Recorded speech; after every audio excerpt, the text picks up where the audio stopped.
Cher DG, bonsoir. Bienvenue à un autre épisode de MLC Fort édition.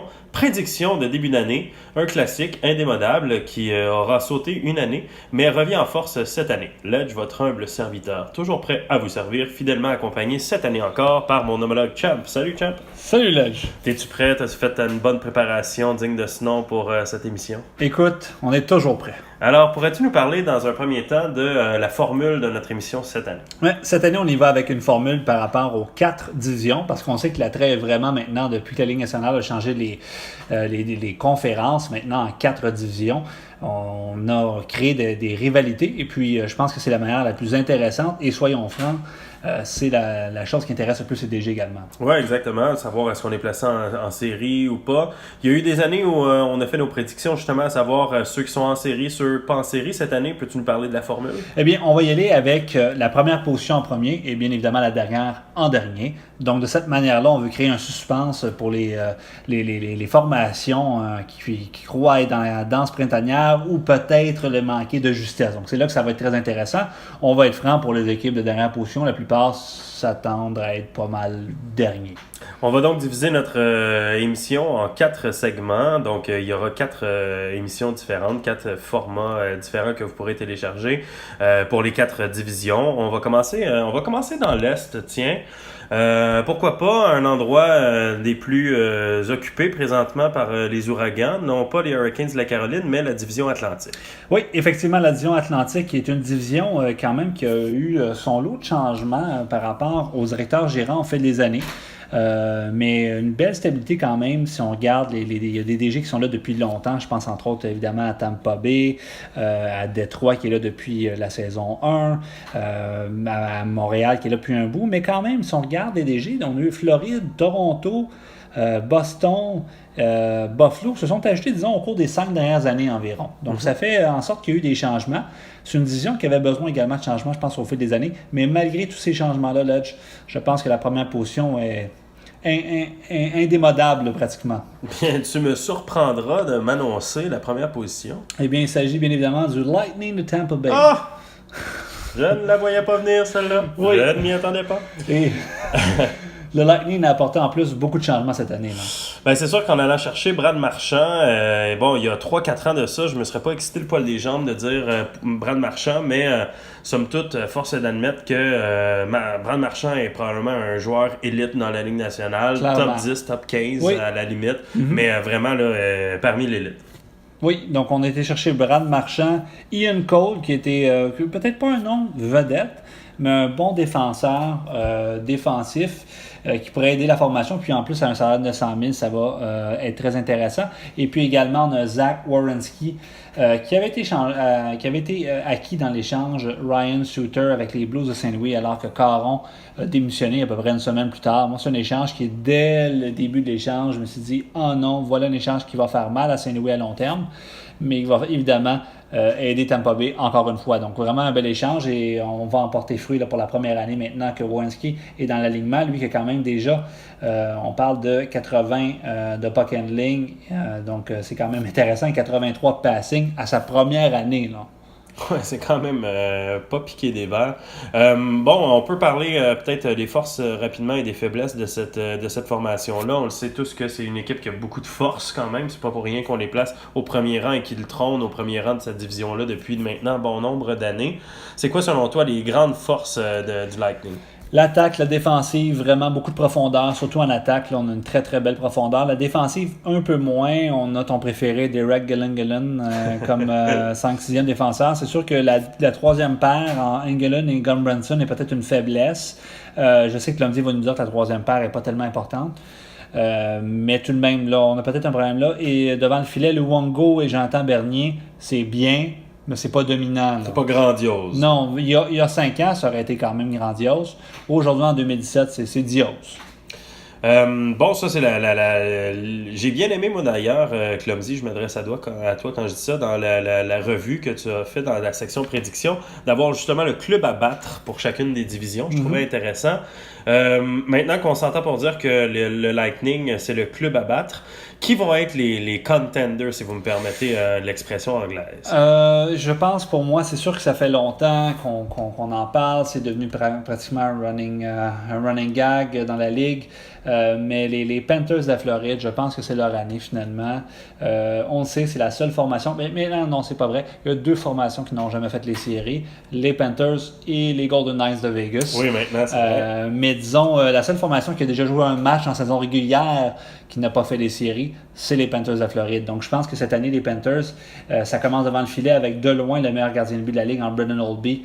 Je vois les Panthers cette année terminer deuxième et sincèrement, ça n'a pas tellement été difficile de les placer deuxième. Ça peut paraître comme étant une prédiction bold, comme on dit en anglais, mais je pense que c'est simplement logique de mettre les Panthers à la deuxième place. Mais c'est sûr qu'avec une arrivée comme d'un joueur comme Andrei Markov, je suis convaincu qu'il ne devait pas être le plus heureux des hommes quand il a su qu'Andrei Markov quittait le continent nord-américain. Mais toujours est-il que pour la saison en cours, ça va lui rendre un fier service. C'est clair. On a été chercher beaucoup de profondeur, mais Andrei Markov, c'est pas juste de la profondeur, c'est de la qualité. Pour lui, cette année, avec un 88 de passing, c'est un défenseur qui peut relancer l'attaque, avec Dougie Hamilton également. Donc pour moi, je suis content de voir ça également. Patrick Berglund, qui a eu une très belle saison dans la Ligue nationale l'an dernier, était acquis des Sharks. Mais le gros changement, c'est quoi? C'est Oldby coté vraiment comme le meilleur gardien de but de la Ligue. Dougie Hamilton également. Markov qui s'amène. Leon Draisaitl pleinement coté avec 84 de passing, 85 de puck handling, 77 de scoring. On a des bons attaquants, Draisaitl, Krejci, Okposo, Schwartz, Bobby Ryan qui est quand même pas piqué des verres, et l'ajout également de Nikita Zaitsev qui n'était pas là l'an dernier. Donc honnêtement, et Mike Smith comme numéro 2. L'année passée, Dillac a été lamentable comme numéro 2. Donc moi, je vois une équipe qui est améliorée à peu près à toutes les positions. Le défaut de la formation, peut-être l'edge, c'était peut-être la prochaine question que tu voulais me demander. C'est la masse salariale. On est vraiment à côté, donc je vois pas beaucoup d'amélioration possible. Mm-hmm. On va devoir jongler, mais je pense pas que dans une division comme celle de l'Atlantique, qui est, disons-le, une division faible, malgré Toronto gagner la Coupe Stanley, là, c'est une division qui est faible. Je vois les Panthers vraiment aller haut la main deuxième. Ce qui est intéressant, c'est que parmi tous les joueurs qu'on a mentionnés qui pouvaient avoir un impact direct cette année, plusieurs sont quand même âgés de grosso modo 25 ans et moins. On a qu'à penser, bien évidemment, en leader de tout ça, c'est Draisaitl, mais même Zaitsev qui est un jeune joueur aussi. Il y en a d'autres là, qui vont pouvoir aider l'équipe et qui sont pas très âgés. Donc on pourrait s'attendre peut-être à voir la Floride devenir un potentiel pour déloger Tampa Bay qui sont rois et maîtres. Ça serait difficile, mais oui, les Panthers ont l'équipe qui ont, je dirais pas le plus de potentiel, on va revenir au plus de potentiel bientôt. Parfait, donc on y va avec ceux qui vont compléter en fait le trio du podium pour les leaders de division. Donc, il s'agit des gagnants de la Coupe Stanley, les Leafs de Toronto. Ça peut paraître bizarre de mettre les Maple Leafs 3e alors que les Panthers n'ont même pas fait les séries alors qu'eux ont gagné la Coupe, mais je pense que Toronto est une équipe qui, même le DG l'a avoué, vieillissante. L'an dernier, on a eu Craig Anderson et Pecorine qui ont été fantastiques. Cette année, Anderson a quitté. On a également d'autres vétérans qui ont vieilli. Je pense à un gars comme Ribeiro, qui en est clairement sa dernière année. On ne sait même plus où. Je crois qu'il a été retrouvé. A été retrouvé, sans nouvelles des plus sécures malgré tout. On a un gars comme Mike Green qui, n'est plus celui qui était. Même Ovechkin a été échangé, mais on a été chercher quelqu'un comme Corey Perry, qui lui non plus, mais qui est plus joueur qu'il était. Donc, malgré ça, on a un gars comme James Neal. Oui, on a des bons joueurs, mais c'est quand même pas la même formation. Puis, côté relève, c'est pas si intéressant que ça, je vais être franc.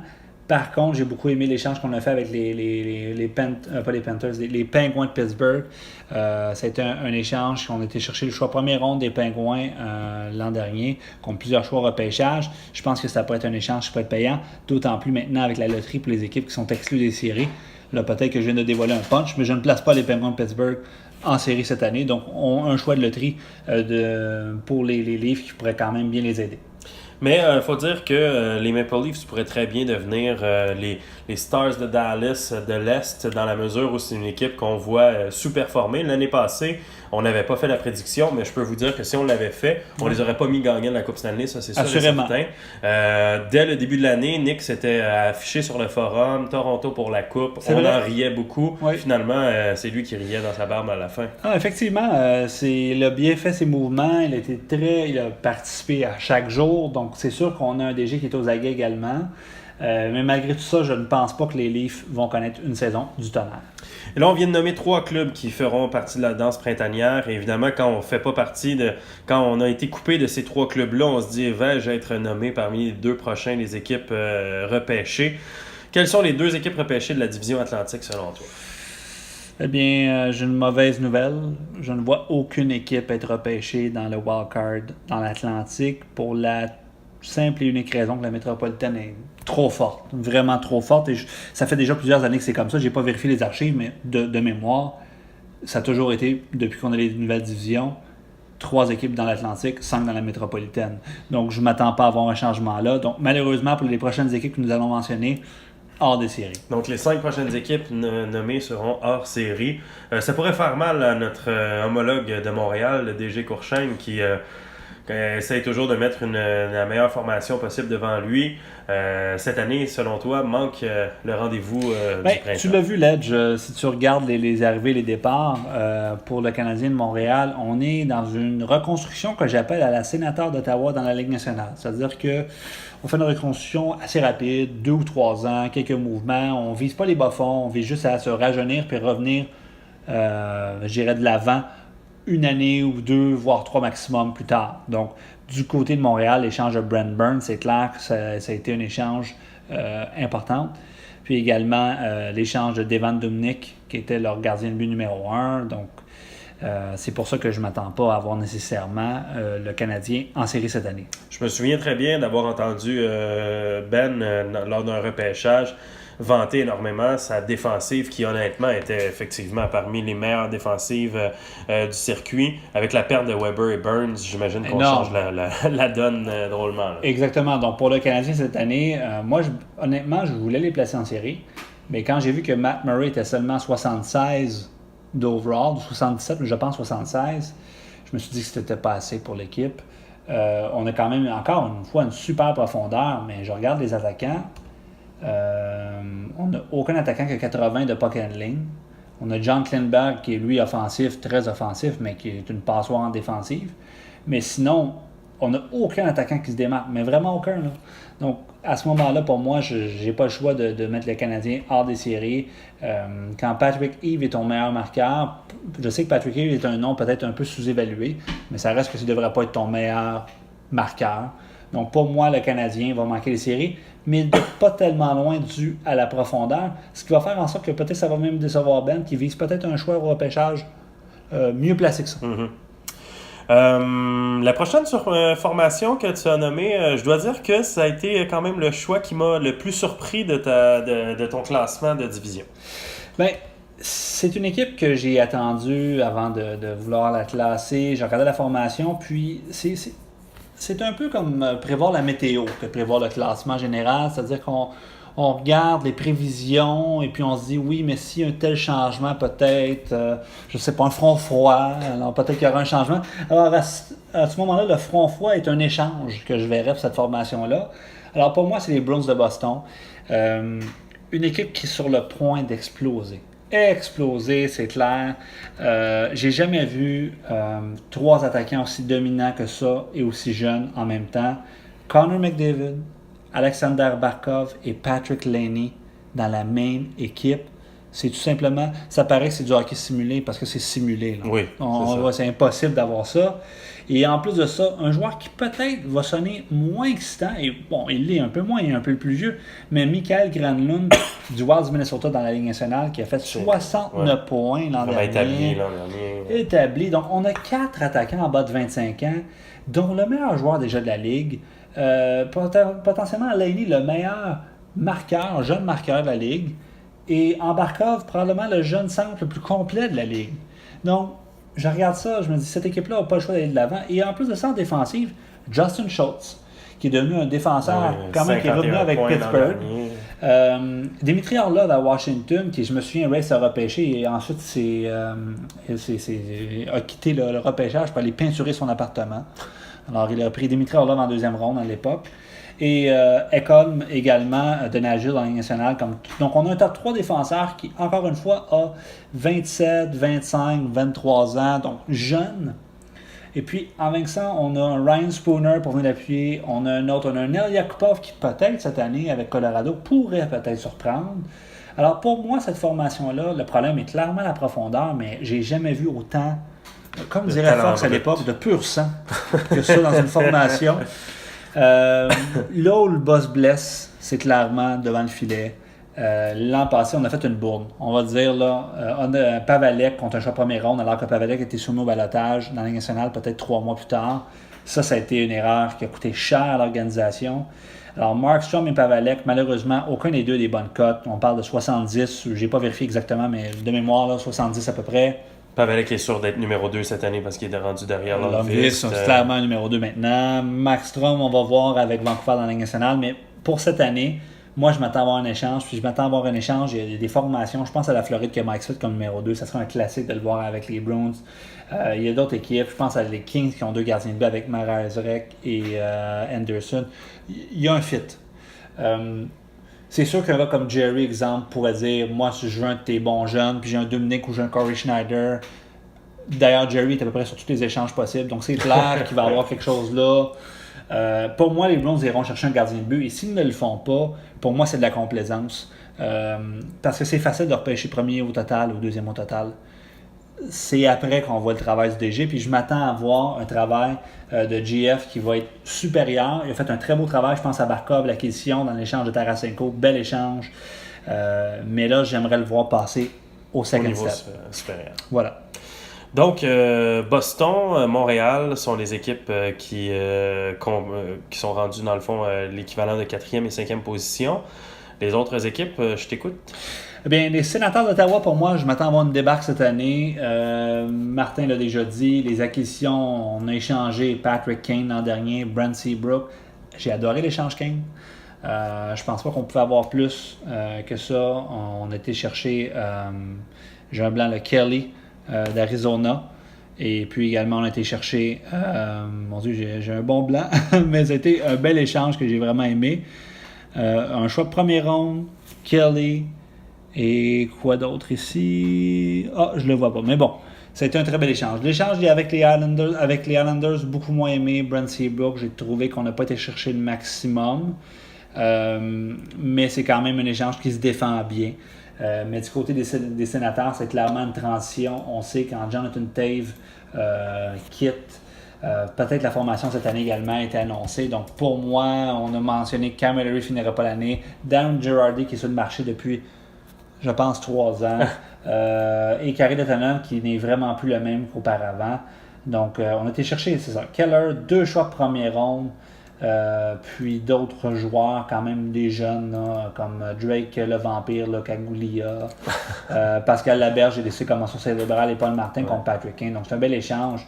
Mais l'échange de Seabrook, j'ai moins aimé. Mais malgré ça, je pense que Ottawa a tellement de bons jeunes, on s'en va dans la bonne direction. Et comme les Sénateurs d'Ottawa dans la Ligue nationale, c'est pas une reconstruction qui va passer là, par Milan. On a Nolan Patrick également qu'on a eu là, avec la loterie, ça a été fantastique ça également. D'ailleurs, ça me fait penser un peu à Nolan Patrick, Austin Matthews, Philadelphie, un peu des formations qu'on n'aurait pas vues à gagner la loterie qu'ils l'ont eu. C'est une bonne chose, je pense, pour la parité de la Ligue. C'est correct, oui, même si certains pourraient dire que ça peut affecter la Ligue. Je pense que ça force certains à ne plus viser les bas-fonds, mais pas tous apparemment. Il nous reste 2 formations. Je pense que c'est pas une grande surprise que ces 2 formations-là se retrouvent en fin de classement. Tu as placé Buffalo comme étant l'équipe suivante. Évidemment, Détroit, comme je dis évidemment sans offense, mais on pouvait s'y attendre quand même que Détroit finirait dernier de sa division. Qu'est-ce que tu peux me dire sur ces 2 formations-là? Je vais être franc avec toi, Ledge. J'avais placé Détroit 7e sur 8. Je les ai finalement placés 8e sur 8. Je vais te l'expliquer après. On va parler de Buffalo en premier. Parfait. Dans le cas des Stars de Buffalo, on a été chercher Tyler Toffoli cette année dans un échange qui impliquait Anthony Manta. Toffoli va clairement être le leader de l'équipe, 77 de scoring, 80 puck handling, seulement 25 ans. Donc pour moi, ça c'est sûr que ça va bien fonctionner. Iginla s'ajoute à la formation, on a été chercher contre. On a eu un choix en retour, c'est-à-dire qu'on a eu un choix additionnel pour prendre son salaire. Connor Sherry, un joueur de Pittsburgh, évidemment, qu'on sait que Chris adore les Pingouins. Il y a quand même un peu de talent. Il en manque encore, mais Andrei Vasilevskiy, devant le filet, bon jeune, pas pleinement coté, mais c'est bien. On a des bons jeunes, on a repêché cette année. Celui qui ne peut pas faire de push-up, là, ou pas de push-up. Ah oui, Middletap. Oui, Middlestat. Puis on a également repêché Pierre-Luc Dubois dans le passé. On a des bons jeunes. Mais du côté de Chris, on veut gagner. On veut quand même gagner. Est-ce qu'il sait, Chris, qu'il ne va pas finir troisième dans la conférence, mais malgré ça, il y a un sentiment de vouloir faire mieux. Du côté de Détroit, on a beaucoup de talent. Honnêtement, c'est beau à voir. Il y a des joueurs très intéressants.